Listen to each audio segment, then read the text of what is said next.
Modern Warfare 4 has quietly confirmed 7 things about its campaign, and almost everyone has walked right past every single one. Now, these aren't leaks or theories. The developers of Modern Warfare 4 have said it all out loud, and the 7th one is hiding in the title of the game itself. So if you watched any of my videos before, you will know I am a Call of Duty nerd. So I went through every developer breakdown to pull these out, and let's get into them. Let's start out with the one that breaks the most expectations. Everybody assumed that Vladimir Makarov was the spine of the campaign of Modern Warfare 4, the big bad you chase through the campaign. He isn't.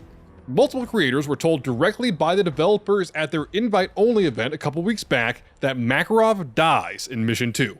Not the finale, Mission 2. And as a matter of fact, they actually showed it to us in the trailer itself. Price, right here in this scene, is beating Makarov to death with his bare hands. The devs were very specific though about why they're telling people this early. They do not want anyone going into Modern Warfare 4 thinking that this is a Makarov story.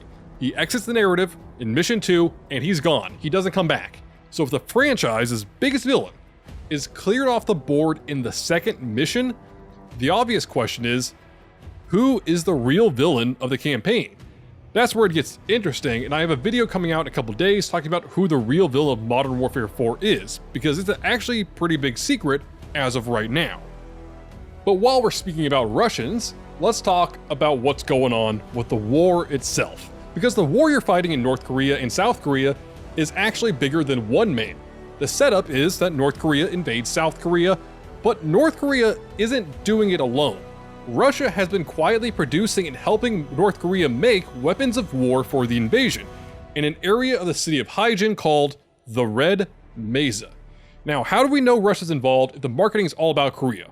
Look at Ghost pre-order skin. We were told by developers multiple times that Ghost pre-order skin was intentionally designed about what happens to the DMZ story after the main campaign. And his outfit is covered in Russian writing. He's using a Russian AK. And I want you to keep this skin in the back of your mind because it's going to come up a lot more than once before we're done with this video. But think about it. Why is a British SAS operator kitted out head to toe in Russian text and a Russian rifle made in an area of Korea that is classified as the Red Mesa? That is not a cosmetic accident. That is a fingerprint pointing straight at who's really behind the invasion. The real villain. And that skin is not quite done talking yet. So the developers have told us that Ghost pre-order weapon blueprint is, and I'm quoting here, very indicative of recent events in the Modern Warfare 4 campaign. That's an odd thing to say about a gun skin, until you look at what's actually on it. And they tell us, anti-drone attachments. Here's why that matters. You do not bolt anti-drone technology onto your flagship Day 1 pre-order weapon for decoration. And you don't tell people that this skin is hugely important to Ghost and the narrative story of DMZ after Modern Warfare 4, and then just throw drone equipment on there. It is a deliberate design choice, and they're telling you it means something important. So drones aren't background noise in the war. They're important enough that the developers are telegraphing it through the very first weapon that they hand you with the pre-order bonus. And when a developer calls a weapon indicative of recent events, so you have to be paying attention when the developers tell you these one-off lines. And real quick, if you like having this stuff confirmed before the rest of the internet catches on, do me a favor and hit the like button and maybe even subscribe, because I dig through every single developer breakdown and everything Call of Duty, so you don't have to. Now, back to that skin, because it tells us the biggest thing yet. The same skin in our third reveal is that fans assume that Ghost's fate in the campaign was left ambiguous. That he might survive, he might die, that classic is he dead or not cliffhanger. It's actually not ambiguous at all. The developers told us that his pre-order skin is important to who Ghost becomes after the events of Modern Warfare 4. Again, who Ghost becomes after the events of the campaign.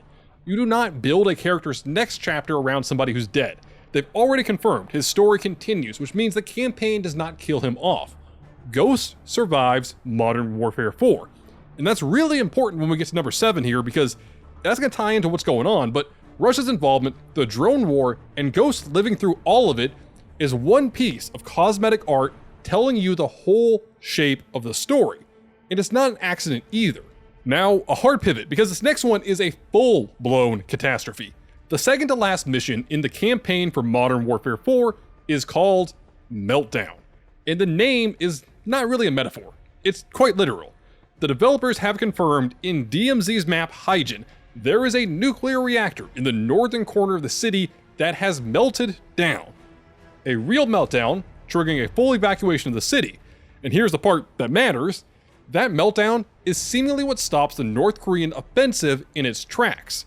Now, from what I would guess, based on what we know about Captain Price and previously what we saw him do in Modern Warfare 2 in the original, he's going to probably melt down this nuclear reactor to stop the North Korean offensive and push North Korea back, similar to how he launched a nuclear missile at the East Coast and the Russian fleet in the events of the original Modern Warfare 2.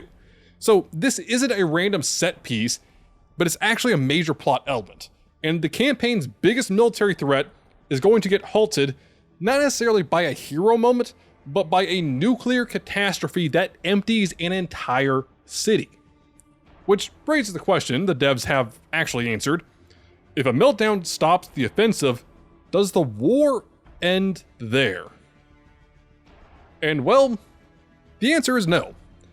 In the breakdown for DMZ, the developers have confirmed that the war in Korea does not end when the campaign does. The front line basically just kind of gets reset to the exact areas North Korea seized at the very beginning of their invasion, and the conflict keeps going from there. So if you saw my last video, you already know where that ongoing war leads and that narrative story is coming, but I'm not going to rehash it all here. Just flagging that the developers really confirmed the campaign deliberately leaves this war live and unfinished in order to help advance that DMZ narrative story. It doesn't wrap it up with a neat little bow. The fighting continues. And speaking of things that don't end, let's talk about that last secret I promised you. The one hiding in plain sight in the title of the game itself. When you look at the title for Modern Warfare 4, look how it's written. That 4 is not styled like a normal number. It's styled in the Korean numeral form. And once you understand what that means, you can't unsee it or unconnect it. In Korean, the number 4 is pronounced sa, and sa is also the same word for death. This isn't some obscure trivia. The omen is so powerful in Korean culture that buildings frequently skip the 4th floor entirely, and people avoid the number in everyday life the same way a lot of people in the West avoid the number 13. It's such a big deal that South Korea even has an informational page on it on their tourism board for people visiting South Korea. It should tell you that's a big deal. But the 4 symbolizes death in Korean as well as the number 4. And it's important because it's basically telling us, right on the title, someone important will die in Modern Warfare 4, or a lot of people. And I think we all kind of know who's going to die in Modern Warfare 4 based on kind of the narrative events going into the game. But I'll dive into this in a whole separate video, we can talk about it more there. And Modern Warfare 4 is telling you exactly what the story is. You just have to know where to look and when to listen. So tell me which secret shocked you the most, and until next time, I am IceBurgz. Stay frosty.